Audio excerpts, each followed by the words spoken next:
Sua pressão é baixa e você tem dúvida se isso pode ser ruim? Será que isso está te causando cansaço e sono?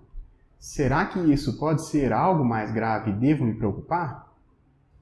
Vamos discutir nesse vídeo casos de hipotensão oligossintomáticas, ou seja, aqueles casos em que a pressão é constantemente baixa e a pessoa tem poucos ou não tem nenhum sintoma.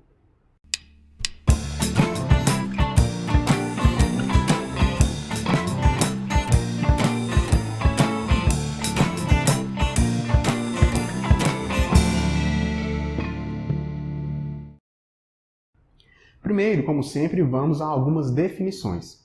Nós chamamos de hipotensão quando a pressão arterial fica abaixo de 90/60, ou 9/6.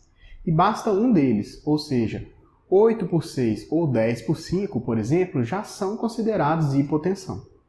E vamos falar aqui das pessoas em um contexto não urgente. Isso é importante, porque existem quedas da pressão arterial que fazem parte de algo urgente, de uma doença aguda, como um sangramento volumoso, uma infecção importante, por exemplo, em que o paciente vai estar grave e dificilmente sem sintomas. Esses pacientes geralmente são tratados na emergência, na UTI. Os casos que vamos discutir aqui são de pacientes que têm a pressão baixinha no seu dia a dia, mas que de forma geral estão bem. No máximo, alguns sintomas leves que geralmente vão vir no consultório médico eletivo. Agora, por que a pressão arterial é importante para a gente? Por que manter uma pressão arterial mínima é necessária para o nosso organismo? Primeiro, para que você entenda os conceitos de pressão arterial e a diferença entre a pressão sistólica e diastólica, eu sugiro que assistam o nosso vídeo anterior sobre mensuração da pressão arterial. A pressão arterial é importante para a perfusão dos nossos órgãos e tecidos. Sem a pressão, ou com uma pressão insuficiente, o sangue não é capaz de circular e levar o oxigênio e nutrientes para o nosso corpo. E o que pode ser a causa dessa pressão arterial baixa? Existem diversas causas. As mais comuns no consultório são as seguintes. Hipotensão constitucional. Nesse caso, estamos falando de indivíduos saudáveis, frequentemente jovens, especialmente mulheres ou atletas, com adaptação fisiológica à pressão mais baixa. Efeitos de medicamentos. Diversos medicamentos, principalmente antihipertensivos, diuréticos, antidepressivos ou medicamentos para ansiedade, podem ser a causa da pressão arterial estar se mantendo mais baixa. Condições crônicas. Algumas doenças podem causar o que chamamos de disautonomias, que é a desregulação do sistema autonômico, simpático e parasimpático, responsáveis pela regulação da pressão. Um exemplo disso é a doença de Parkinson, principalmente quando está avançada. Doenças endocrinológicas, como o hipotireoidismo ou a insuficiência adrenal. E doenças cardiovasculares, como bradiarritmias, que é quando o coração bate lentamente, ou insuficiência cardíaca, que é quando o coração está fraco. Há também fatores do estilo de vida. Algumas pessoas ingerem muito pouca água e vivem em um estado de desidratação leve. Outras têm uma dieta muito pobre em sal, e até mesmo o exercício físico regular, por exemplo, em atletas, pode levar a um estado de queda da pressão arterial. No consultório, nós vamos avaliar a presença de sintomas, se há algum sinal que possa nos alarmar, como, por exemplo, desmaios frequentes, perda de peso importante nas últimas semanas, palpitações, ou sinais de alguma doença sistêmica, como anemia e insuficiência adrenal. Também vamos avaliar, pela história e pelo exame físico, quais dessas causas podem ser as mais prováveis. É importante que o médico faça a medida da pressão arterial deitada e em pé, para avaliar se há queda importante da pressão. Isso pode indicar uma deficiência dos seus sistemas responsáveis por manter a pressão arterial.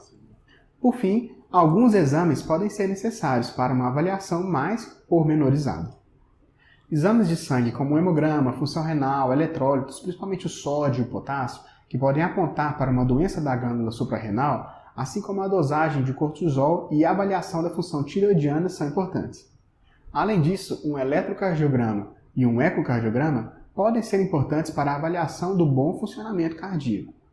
E o que precisamos fazer? É necessário algum tratamento? Quais são as opções? No caso de pacientes saudáveis, sem quaisquer doenças de base e nos quais a pressão baixinha não gera nenhum impacto na sua vida, não é necessário tratamento. Portanto, principalmente em atletas e mulheres jovens, isso pode ser apenas uma variação do normal.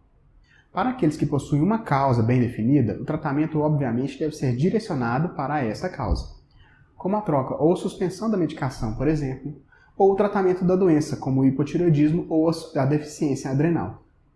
Já alguns indivíduos podem necessitar fazer alguns ajustes em seu estilo de vida para melhorar os sintomas, como tonteiras e desmaios.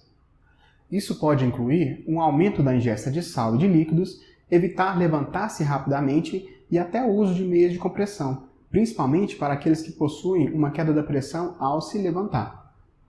A meia de compressão, ela aperta mais embaixo, próximo aos pés, e menos em cima nas coxas. Isso faz com que haja um recrutamento do sangue das pernas em direção ao coração, aumentando o volume de sangue circulante, o que pode resolver ou amenizar a hipotensão. Em alguns casos mais raros, pode ser necessário o uso de alguma medicação. Vemos isso principalmente naqueles pacientes que apresentam sintomas mais intensos, como desmaios frequentes. As medicações mais utilizadas para este fim são a fludrocortisona ou a midodrina. A cafeína também pode ser utilizada, muitas vezes através de cápsulas com concentrações elevadas. E é bom salientar também para a importância da investigação, principalmente nos pacientes idosos, que apresentam pressão baixa, mesmo que assintomáticos. Essa população pode ter um risco de queda elevado. Concluindo, em pacientes estáveis, a hipotensão assintomática ou oligossintomática geralmente tem um bom prognóstico. Aqui no consultório, nós vamos excluir as causas secundárias, ajustar os fatores modificáveis e tranquilizar o paciente. A necessidade de medicação é rara. Espero que tenham gostado deste conteúdo, compartilhem, se inscrevam no canal e cliquem aqui no gostei. Um grande abraço a todos e até a próxima.